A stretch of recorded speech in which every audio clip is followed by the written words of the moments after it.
How is God compared to Israel in the Song of Moses? This is the question we seek to answer today as we continue our verse-by-verse study of the book of Deuteronomy on Walking Through the Bible.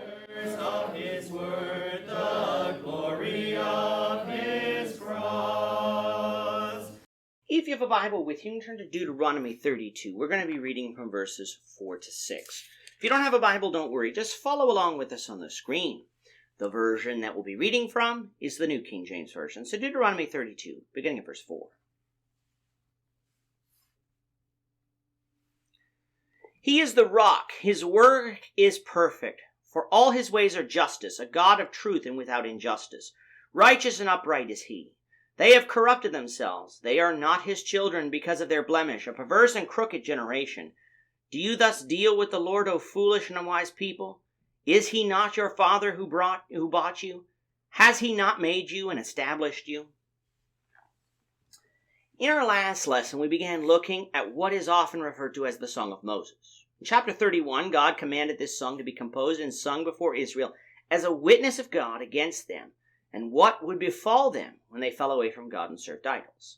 That means that the song is directed principally to contrasting the unchanging faithfulness of the Almighty and the anticipated perversity and unfaithfulness of his people. In truth, the song can probably be divided into 6 parts. Part 1, the introduction, found in verses 1 to 3, is what we covered in the last lesson, in which the importance of the doctrine to be delivered is announced. In Part 2, found in verses 4 to 6, which we cover in this lesson, the blamelessness and excellency of Jehovah are placed in contrast with the corruptness and perversity of Israel. Part 3 in verses 7 to 18, the folly and ingratitude of the rebellious people is discussed. Part 4 covers verses 19 to 23 and is where the purpose of God to punish and reject the rebellious generation is declared.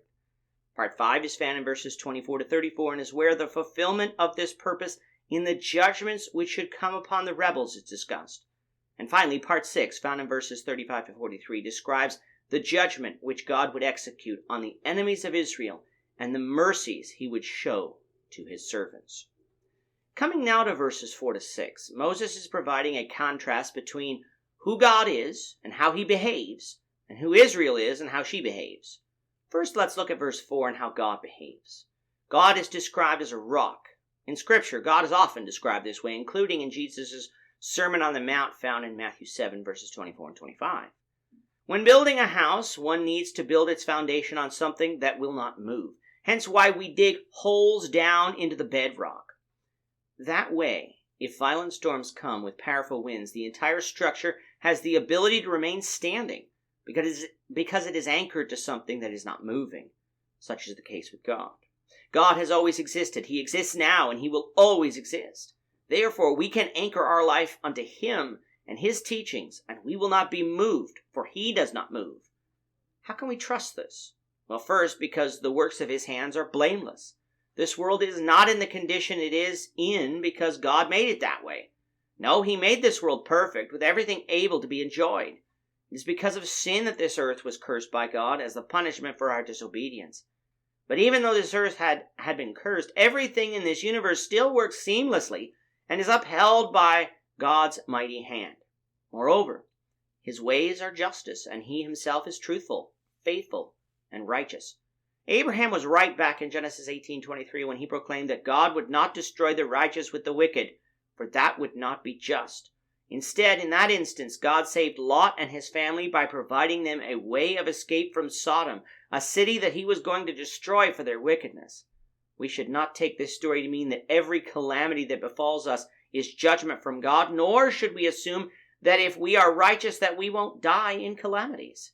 What we should take from the story, though, is that God's judgments are righteous, they are just, and that God knows how to spare the righteous and punish the wicked. Thus, there is nobody going to be able to stand before God and charge him with being unjust or acting unfairly, for God knows all and always acts rightly, even if we disagree. And since God always acts this way, we can tether our lives to him and know that he will deal with us justly and reward us just as he said he would if we are faithful in him. Contrast that now to Israel.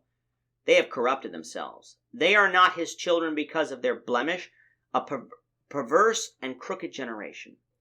This statement described Israel in the past, which is why they wandered for 40 years in the wilderness, and would describe Israel in the future as well when they go off into idolatry.